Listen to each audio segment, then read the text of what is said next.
Hey guys, how's it going? Hope everybody's doing really good. Uh, well, today we're still out in the shop. I know, I'm getting sick of shop videos too and working on guitars, but I gotta get this stuff finished up so I can get back to playing guitars again, right? So, a few videos ago, you guys saw me refret this bass neck.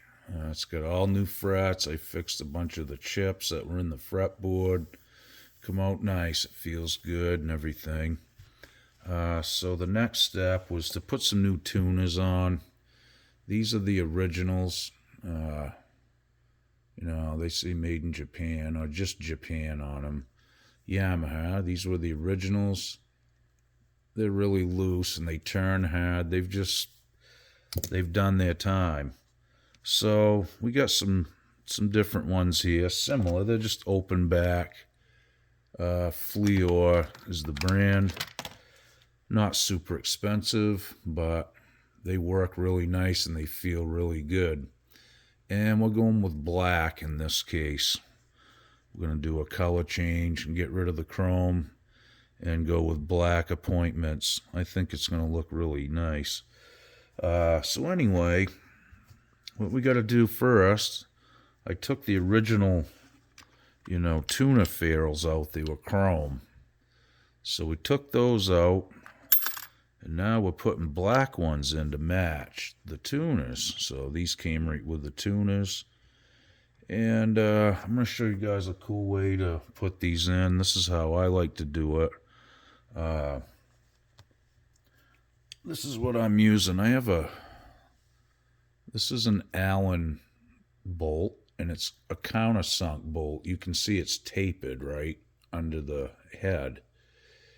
And what I do is I got a knot with some masking tape on one side of it, just so it doesn't scratch the paint on the new ferrule here. So what we're going to do is this. We're going to put this bolt up through, and we're just going to kind of eyeball that ferrule, kind of try to start that in straight if we can.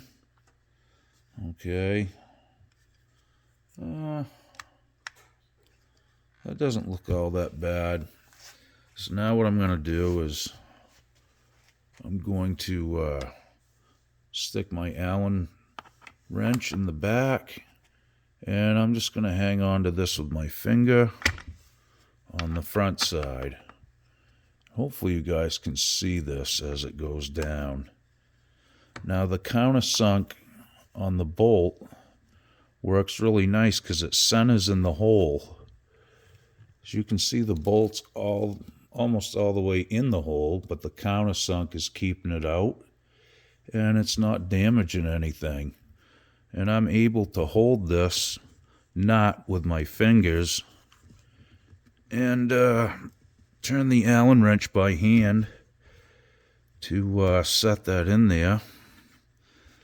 And let's look and see. I think we got to go a little bit more, but I just wanted to show you guys how this works. Okay, so it's not all the way down. I got to go a little bit more, but that pulls it down nice and straight. It doesn't scratch anything. It doesn't have a washer that's going to dent. You can use cork padding and stuff too, but this is the way I've come across to do it, and it works good for me. So I thought I'd share that with you. So I'm going to go ahead and finish putting the rest of them in, and we'll get them all started first, and then I'll go through, and if I have to put a wrench on the knot, I will. It'll usually pull them down in there, though, just by hand. Okay, so just a quick peek, make sure it's starting in straight. And I just want to make sure the knot's centered on the on that ferrule. Okay. I know this is hard to see, guys, but it's hard to do this on camera too. It's certainly not easy. Okay, I'm just going to start that one in. There. And I think I will use a wrench just to pull them through the rest of the way. My hands are getting old and tired. When I was young, I could have held on to that all day, but yeah, see, I just got a little bit more to go. This one, I actually did hold the nut by hand and pulled it right down through flush. So we'll start the next one in there, and then I'll get my wrench out and finish seating them all the way down. But like I said, I just wanted to show you guys this little hack I come up with for doing these, and it works pretty good, like I said, especially when you're not trying to do it on camera. Okay, so I'm going to try to do this so you can see that kind of pull in there. It's really hard to do this on film, but so I'm just turning that Allen wrench and holding the nut. Okay, so that one started in too, almost all the way. And it'll be the same procedure. I'm just going to put this right back in, and I'll put a wrench on the knot so I can hold it. I don't recommend turning the wrench though.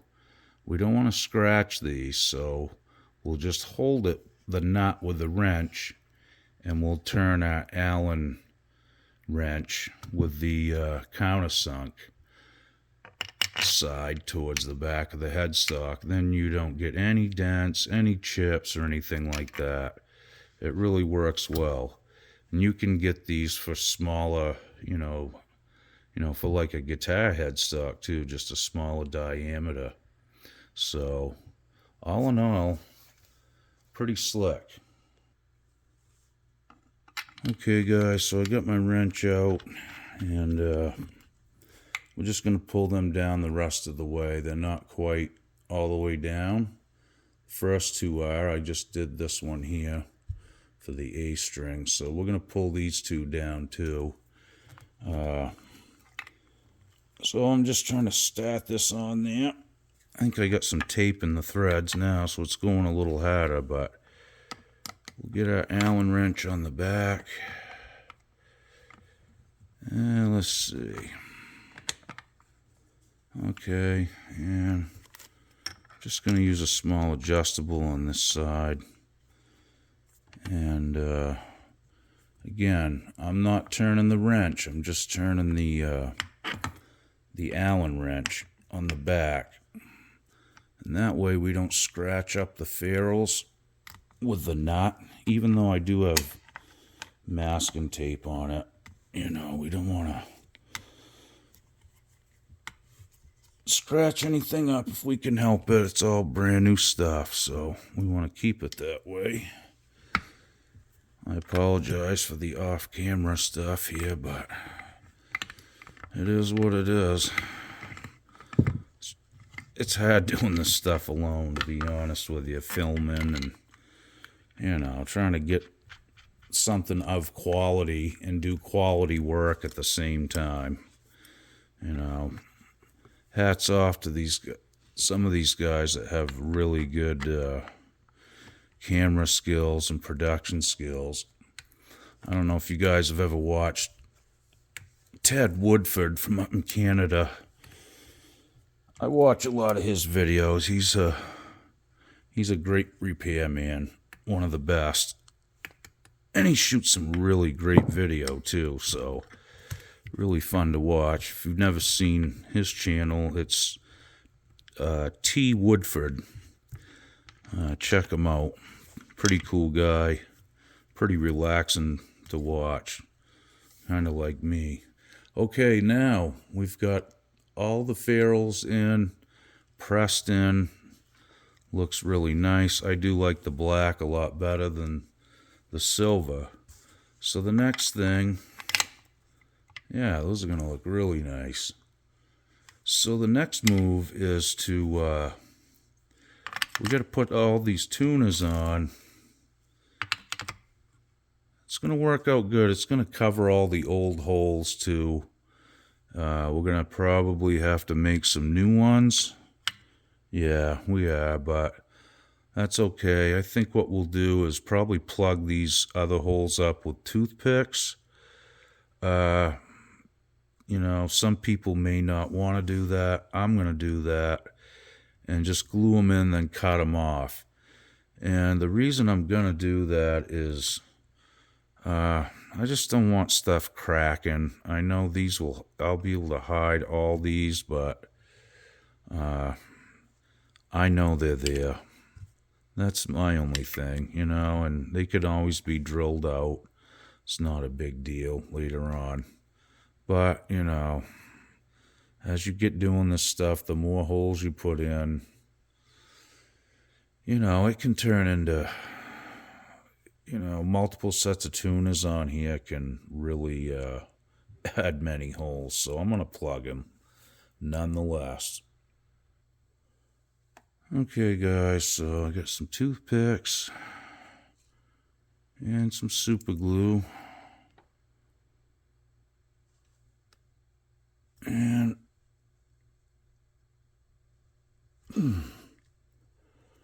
there's one. And what I've done is I've cut the tapered part of the toothpick off.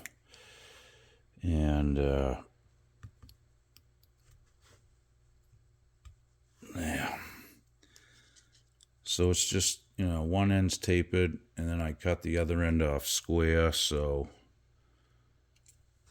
there's no tapered end going down in there. And that's pretty much the basics of that. So we'll do that to the rest of them, then we'll flush them off after they dry. And that way, if we're drilling a new hole next to one of these, you know, we'll at least know that these ones are solid, and it's not going to make a hole that won't hold a screw, so to speak. Okay, there we go. They're all filled in. I'm just going to let them dry.